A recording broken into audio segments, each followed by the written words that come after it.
अस्सलाम वालेकुम। अगर मैं कहूँ कि एक कमज़ोर स्टूडेंट ने सिर्फ टूथपेस्ट की मदद से एग्ज़ाम में बहुत शानदार मार्क्स लिए और अपना मेरिट बनाया। और अगर मैं ये कहूँ कि क्लास की सबसे डंप और बैक बेंचर लड़की अपने मुल्क की आर्म फोर्सेस में सिलेक्ट हुई, ना सिर्फ वो सिलेक्ट हुई बल्कि टॉप रैंकिंग सीक्रेट एजेंट बनी क्योंकि उसने अपने टिपिकल माइंडसेट को सुपर माइंडसेट में तब्दील कर लिया था, वो भी एक जादुई चीज़ की मदद से जो हमेशा अपने पास वो अपनी पॉकेट में अपने क्लच बैग में रखती थी। और वही जादुई चीज़ इस वक्त मेरे हाथ में है। अजीब सी बातें लग रही हैं और यकीन भी नहीं आ रहा, मगर इसके पीछे साइंटिफिक स्टडीज और मेडिकल साइंस है। Doctor Lawrence cats, professor of neurobiology के मुताबिक जिस तरह दूसरी एक्सरसाइजेज आपकी बॉडी पर काम करती हैं, आपके मसल्स पर काम करती हैं, इनको बेहतर शेप और परफॉर्मेंस में लेके आती हैं। जब आप जिम करते हैं, वेट लगाते हैं या एरोबिक एक्सरसाइजेज करते हैं, आपके मसल स्ट्रेच होते हैं, इन पर प्रेशर डलता है, तो आपके मसल्स अपनी पहली हालत में नहीं रहते बल्कि वो पहले से ज़्यादा स्ट्रॉन्ग और बेहतर शेप में नज़र आते हैं। इसी तरह जब हम अपने ब्रेन की, अपने न्यूरॉन्स की एक्सरसाइज करेंगे तो वो भी अपनी पहली हालत में नहीं रहेंगे, वो पहले से ज़्यादा स्ट्रॉन्ग और बेहतर शेप में नज़र आएंगे। जब वो पहले से ज़्यादा स्ट्रॉन्ग और बेहतर शेप में नज़र आएंगे तो उनकी परफॉर्मेंस भी ऑटोमेटिकली बूस्टअप होगी। इसीलिए उन्होंने ब्रेन से न्यूरॉन लिया, एरोबिक एक्सरसाइज से एरोबिक लिया और इन दोनों को आपस में मिलाकर बनाया न्यूरोबिक एक्सरसाइजेज, यानी स्ट्रेचिंग ऑफ न्यूरॉन। उन्होंने टोटल 83 एक्सरसाइजेज बताई, जिनमें से 12 ऐसी एक्सरसाइजेज हैं जिनके बेनिफिट्स के बारे में बहुत ज़्यादा रिसर्चेज और स्टडीज़ पेश की गई। मेरा नाम है डॉक्टर शेर महमूद और इन 12 में से मैं आपको बताऊंगा टॉप 3 एक्सरसाइजेज जिनको सिर्फ 5 मिनट के लिए, जस्ट 5 मिनट अ डे आपने एक्सरसाइज करना है और अपने आप को टिपिकल माइंड सेटअप वाली कैटेगरी से निकालकर सुपर माइंड सेटअप वाली कैटेगरी में ले जाना है। तो सबसे पहली न्यूरोबिक एक्सरसाइज में आपने टूथपेस्ट के जरिए अपने न्यूरॉन की स्ट्रेचिंग करनी है। नॉर्मल जिंदगी में रोजमर्रा के कामों में हम अपने एक हाथ का इस्तेमाल ज्यादा करते हैं।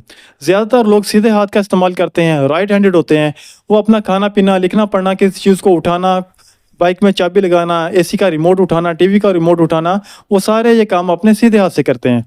और कुछ लोग लेफ्ट हैंडेड होते हैं, वो अपने ये सारे काम अपने लेफ्ट हैंड से करते हैं। तो इस वजह से आपके ब्रेन के अंदर एक स्ट्रॉन्ग न्यूरल पाथवे बना हुआ होता है। आप इसे वेल प्रैक्टिस न्यूरल पाथवे भी कह सकते हैं क्योंकि बार बार आपने इसकी प्रैक्टिस की हुई होती है। आपने एक्सरसाइज कैसे करनी है? आपने टूथपेस्ट लेना है, उसको ब्रश पर लगाना है और ब्रश को आपने होल्ड करना है अपने नॉन डोमिनेंट हैंड पे। ऐसे लोग जो राइट हैंडेड हैं वो अपने लेफ्ट हैंड में होल्ड करेंगे और जो लेफ्ट हैंडेड हैं वो अपने राइट हैंड में होल्ड करेंगे और आपने उस नॉन डोमिनेंट हैंड से अपना ब्रश करना है। आपने ब्रश की सारी movement, to and fro movement, up and down, आगे पीछे, ऊपर नीचे और राउंड में जो भी आप मूवमेंट करते हैं, जैसे भी आप ब्रश करते हैं, तो वो सारा काम आपने नॉन डोमिनेंट हैंड से करना है। अब इससे क्या होगा? आपके ब्रेन को नए चैलेंज का सामना करना पड़ेगा, नए ब्रेन सेल कनेक्शन बनेंगे और एक बिल्कुल नया न्यूरल पाथवे क्रिएट होगा। इसी प्रोसेस को हम न्यूरोप्लास्टी कहते हैं। आपके ब्रेन में ग्रे मैटर ज़्यादा बनेगा जो कि ब्रेन के फंक्शंस को बहुत ज़्यादा इंप्रूव करता है। ग्रे मैटर ही रिस्पॉन्सिबल है आपके ब्रेन के फंक्शंस को इंप्रूव करने के लिए। ओके, तो करने का काम इसमें कुछ भी नहीं है, ये सारे काम ब्रेन ने ऑटोमेटिकली करने हैं। आपने बस इतना करना है कि अपने नॉन डोमिनेंट हैंड में ब्रश लेना है और उससे ब्रश करना है। ब्रश करने में कितना टाइम लगेगा? ज़्यादा से ज़्यादा 3 से 5 मिनट। आप सिर्फ ब्रश करें, बाकी सारा काम आपका ब्रेन ऑटोमेटिकली करेगा। दूसरी एक्सरसाइज में हम उस जादुई चीज़ का इस्तेमाल करेंगे जिसको हम अपनी पॉकेट में, अपने वॉलेट में या अपने क्लच बैग में अपने पास रख सकें, और वो जादुई चीज़ है मैजिकल कॉइन्स। हम जादुई सिक्के इस्तेमाल करेंगे। आपने सिक्के लेने हैं मुख्तलिफ इकसाम के, मतलब आपने डिफरेंट वैल्यूज़ के और डिफरेंट साइज़ के सिक्के ले लेने हैं, कॉइन्स ले लेने हैं। आपने इनको एक बाउल में डाल लेना है और फिर हाथ की मदद से इनको देखे बगैर, बेशक आप आंखें बंद कर लें, इनको अपने पहचानने की कोशिश करनी है कि कौन सा सिक्का किस वैल्यू का है। 5 मिनट ये एक्सरसाइज करें, वो भी हफ्ते में 2 बार या 3 बार, बस काफ़ी है, इससे ज़्यादा नहीं। ऐसा करने से क्या होगा कि आप सिक्कों को आंखों से देखे बगैर पहचानने की कोशिश करेंगे। इसमें आप अपनी सेंस ऑफ टच का भरपूर इस्तेमाल करेंगे। सेंस ऑफ टच के नॉब को पूरा घुमाकर उसे फुल पे करके आप इसका इस्तेमाल करेंगे, जिससे ब्रेन का पैराइटल लोब स्टिमुलेट होगा और इसी पैराइटल लोब की वजह से ब्रेन की 2 एबिलिटीज़, 2 क्वालिटीज़ बहुत ज़्यादा बूस्टअप हो जाती हैं। Number 1 recalling, number 2 storage. आपके ब्रेन की मालूमात को रिकॉल करने की जो एबिलिटी है वो बहुत ज़्यादा बढ़ जाएगी और ब्रेन को ज़्यादा मालूमात स्टोर करने की कैपेसिटी बढ़ाने में भी मदद मिलती है। तो अगर आप घर में हैं तो सिक्कों को एक बाउल में डाल लें और वहाँ इसकी प्रैक्टिस करें, और अगर बाहर जा रहे हैं तो इनको अपनी पॉकेट में, अपने क्लच बैग में रखें, अपने हैंड बैग में रख लें। उससे प्रैक्टिस कर सकते हैं।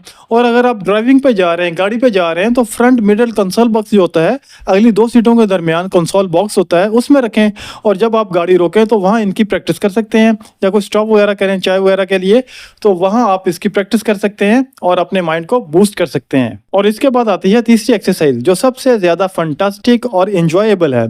इसका नाम है स्ट्रूप इफेक्ट चार्ट टेस्ट। आप इसे मल्टी कलर चार्ट ड्रिल भी कह सकते हैं। इसमें एक मल्टी कलर चार्ट होता है जिसमें डिफरेंट वर्ड्स लिखे हुए होते हैं डिफरेंट कलर्स के साथ। जो वर्ड्स हैं, जो अल्फाज मैंने कहे हैं, वो कलर्स के नाम है, नेम ऑफ कलर्स हैं जो डिफरेंट कलर्स के साथ लिखे हुए होते हैं। तो आपने इनको पढ़ना है। पढ़ना शुरू करते हैं। अभी स्क्रीन पे आपके आ रहा होगा red green orange blue yellow purple white pink grey brown red green. तो इस तरह पढ़ना तो इजी है क्योंकि हमारा ब्रेन ट्रेंड है अल्फाज पढ़ने के लिए, वर्ड्स पढ़ने के लिए। तो एक्सरसाइज आपने कैसे करनी है, हमने वर्ड्स को नहीं पढ़ना, हमने कलर ऑफ इंक को पढ़ना है। तो हम इस तरह पढ़ेंगे, blue yellow brown purple red pink green grey, colours पढ़ने हैं आपने। बहुत ज़्यादा इफेक्टिव और रिकमेंडेड एक्सरसाइज है ये। इससे आपके ब्रेन के पावर ऑफ अटेंशन और फोकस में बहुत ज़्यादा इंप्रूवमेंट आती है, बहुत ज़्यादा बेहतरी आती है। जब आप कोई भी काम फुल फोकस होकर पूरी अटेंशन के साथ करेंगे तो उसकी मेमोरी भी लॉन्ग लास्टिंग ही बनेगी। और दूसरा, इस एक्सरसाइज के साथ कॉग्निटिव फ्लेक्सिबिलिटी बढ़ती है जिससे आपके ब्रेन की प्रोसेसिंग स्पीड बहुत ज़्यादा बढ़ जाती है। अब यह समझ लें कि आप ब्रेन के साथ एक नया प्रोसेसर लगा लेते हैं, स्पीड अप कर लेते हैं अपने ब्रेन को। तो इन एक्सरसाइज को आपने रेगुलर बेसिस पे करना है, कम से कम 4 से 6 महीने 4 to 6 मंथ इनको लाजमी एक्सरसाइज करें और इम्प्रूवमेंट के साथ ज़िंदगी जिए। चैनल पर नए हैं तो चैनल को सब्सक्राइब कीजिएगा और बेल आइकन को दबाइएगा ताकि आने वाली वीडियोज़ के नोटिफिकेशन टाइमली आपको मिलते रहें। दुआओं में याद रखिएगा। अल्लाह हाफिज़।